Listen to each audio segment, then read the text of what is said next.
Good evening and welcome to Newsmax Prime. I'm J.D. Hayworth. Of prime interest tonight, ratcheting up the rhetoric.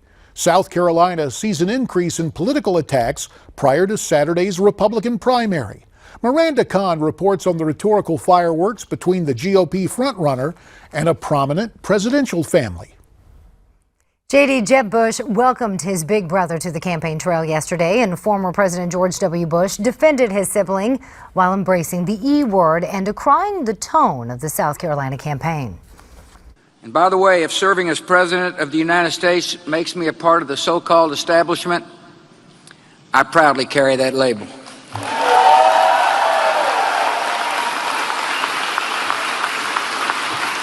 There seems to be a lot of name-calling going on, but I want to remind you what our good dad told me one time. Labels are for soup cans.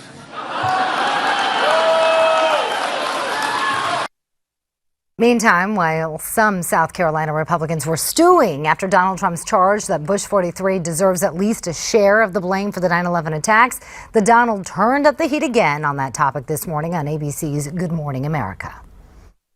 You can't bring out the brother, say what a wonderful job he did. It's like a baseball game. They got 20 runs in the first inning, but after that the team played well. The World Trade Center came down during his, and thousands of people, many of whom I knew, many people that I knew died in the World Trade Center. That happened during the Bush presidency, which is, you got to bring that out also. Now, all this political gamemanship made it appear as if this was a Trump versus Bush 43 fight. So this morning on CBS, Jeb Bush sought to reassert himself as the real target of Donald Trump. I find it amusing on one level that he constantly attacks me. I'm his primary target, and I'm doing so poor in the polls, according to everybody, right? Well, why is that? Why is he going after me each and every day? It's because he fears me, because I'm the only guy standing up to him. I think he is not going to be the Conservative Party's nominee. He's not a conservative, and he doesn't have a record that suggests he has a servant's heart to help people rise up. Whatever boost Governor Bush may enjoy from his brother's appearance, the polls indicate that Donald Trump is still way out front. JD, back to you. Thanks, Miranda. For more on all of this, we're pleased to be joined via telephone by Jeb Bush, the candidate en route to Aiken, South Carolina, as he calls in this evening. Jeb, we really appreciate your time here on Newsmax Prime, and you have been out hitting it hard. With your brother, the former president, at your side, you're taking on Donald Trump in a big way. Are you finding the momentum moving to you and that crowds agree with you that Mr. Trump went too far on Saturday? Well, I think first of all, JD, great being with you as always. I love being on Newsmax and love talking to you. Thank you, sir. So the debate, I think, pointed out that when it doesn't go his way, Donald gets angry, and he was a little unhinged, and he kind of lost it a little bit, at least, I think. And we're running for the presidency of the United States. You got to have someone with a steady hand, and honestly, he didn't handle the attacks very well. The conversation, it wasn't really attacking; I was just telling him the truth. But his doubling down on this belief that my brother was responsible for 9/11, that he knew that there were no weapons of mass destruction, that he basically was borderline conspiracy theory. It felt like he was morphing into Michael Moore, and we're running for the Republican nomination in South Carolina, a conservative state. I found it remarkable, and he's doubled down on this after the debate as well. I don't think it'll be a successful political gambit for him, but more importantly, he's just wrong. He's totally wrong. And people in South Carolina and a lot of people around the country are offended by this. Jeb, you've had some company in terms of criticism toward Trump. For example, radio talk show host Mark Levin compared Mr. Trump's rhetoric to that of Code Pink, and Levin also called Trump, quote, a kook, for saying your brother was somehow responsible for 9/11. So if Mark is doing that and others are doing that, you believe this is going to help you turn the corner? Well, I think it's helpful for sure, because it calls into question the competency and the stability of. I got to also convince people that I have the commander-in-chief status, which is what I'm doing here in South Carolina. Marco Rubio has claimed that I have no foreign policy experience, and he does. he, as you know, JD, he's on one of the committees probably that he gets to go to from time to time where he hears experts talk incessantly, and I'm sure it's interesting. But that's not foreign policy experience. My experience is based on 8 years of being governor of the state, where I was commander-in-chief of the Florida National Guard, where we led the nation in trade missions. I've lived overseas. I've worked overseas. I've traveled extensively overseas. I've talked to and engaged with world leaders. I've also had 40 generals and admirals support my campaign because they know that I would be the kind of commander-in-chief that have the back of the military. I did that when I was governor, supporting the Florida National Guard. I also did it by supporting the military when the BRAC process started, where we really, I think maybe Texas had more gains, but we ended up with 8,000 additional soldiers and airmen on our commands. We didn't lose any of the bases during the BRAC process because we made Florida as military friendly as any state in the country. Maybe South Carolina, vies for us in that position. Where you are right now, and Jeb, since you mentioned the name Marco Rubio, let's talk a little bit more about him. We're seeing some poll numbers that show he's on the rise. Yet when some folks look at him, they see he has really very little experience. His biggest accomplishment in the Senate, pushing the failed amnesty bill. So why do you think his numbers are on the rise in South Carolina, according to some polls? He's just made a big buy, his super PAC did, and attacked me as kind of a kitchen sink thing. So that's an indication that maybe things aren't going as well in Rubio land. The issue for people in South Carolina is who could serve as president of the United States, because we don't know what the unforeseen event is. We just know it's going to happen. It could be an attack on our country, a terrorist attack. It could be a pandemic, a natural disaster. And Marco does not have anything in his background that would suggest he could lead us through turbulent times. I'm not suggesting he wouldn't or that he couldn't.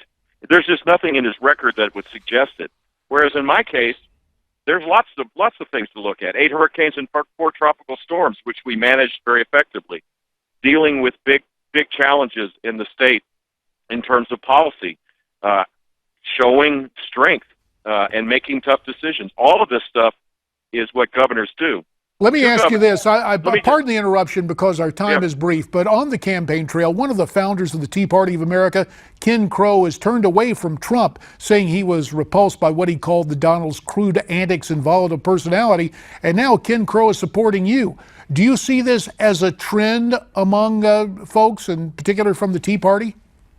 I do see people moving our way because there is an awareness that I have a proven track record, and it's the most conservative record on the stage, and that I could be commander-in-chief because we're living in dangerous times. Someone needs to have the back of the military. Someone needs to have the back of the veterans, and I think I've offered the most tangible plans and have the broadest support amongst traditional conservatives that believe that we need to restore our military to its greatness to protect us and to keep us safe. So I feel great about where we are. And Donald Trump's profanity, I think, has been one of the unreported stories. Here in South Carolina, my experience is people find it repugnant that he would use foul language in crowds, where children exist. Well, those are South Carolina values. You're talking about values, value voters. Rubio, I don't know if it's part of his ad buy. He's made a very strong position about his advocacy of pro-life. You have had considerable experience with that. Tell us where you stand on the life issue and on the sanctity of marriage. I believe in traditional marriage, and I've been the most consistent pro-life person on the stage again because I got to do it. The first state to have a pro-life, choose life license plates for promoting adoption was Florida. We ended partial birth abortion. We defunded Planned Parenthood. We expanded adoptions dramatically.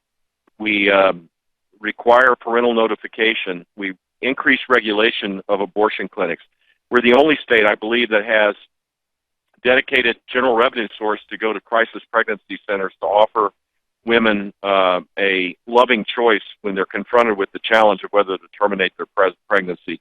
I've done it and withstood the pressure that comes in the political world. And Jeb, you can appreciate the pressure of time. Forgive this interruption again, but I want to hit a couple other points. You touched on it a second ago when you were talking about Marco Rubio, the notion that the next president will face some sort of test. What do you think that test is going to be? Well, clearly, the threat of terror is real. ISIS is organized to attack us, and as they maintain their position in the form of a caliphate, and they control territory, and they garner hundreds of millions of dollars each year, that's a real threat. Hundreds of thousands of text messages and encrypted messages going out to try to radicalize people all across the world, including the United States, is a direct threat. We saw what happened when the couple from San Bernardino, inspired by ISIS, killed co-workers, innocent people that were only there to just do their job. That's the threat. Jeb, let me go to the current resident of 1600 Pennsylvania Avenue. President Obama, at a press conference earlier today, said he's going to go forward with nominating someone for the Supreme Court vacancy. Now, I got to ask you again, should the president follow through with a nomination, or should he completely hold off, have that choice of the replacement for Antonin Scalia be reserved for his successor? We've got about 45 seconds. The president has every right to nominate a Supreme Court justice, and the Senate has every right to either not hear that case or to reject it out of hand. In any case, this should not be decided in an election year. This should be an election year issue. There's a lot riding on it. The Second Amendment, religious freedom, and many other cases are riding on who gets to appoint this Supreme Court justice. And I think Anton Scalia is an inspiration. He's a lover of liberty and a protection of limited government, and someone in that vein should be the next Supreme Court justice in my mind. And we will have to leave it right there. Jeb Bush en route to Aiken and then later on to Beaufort, South Carolina. We do appreciate the time, and we hope you'll join with us again real soon. Thanks, JD. Take good care.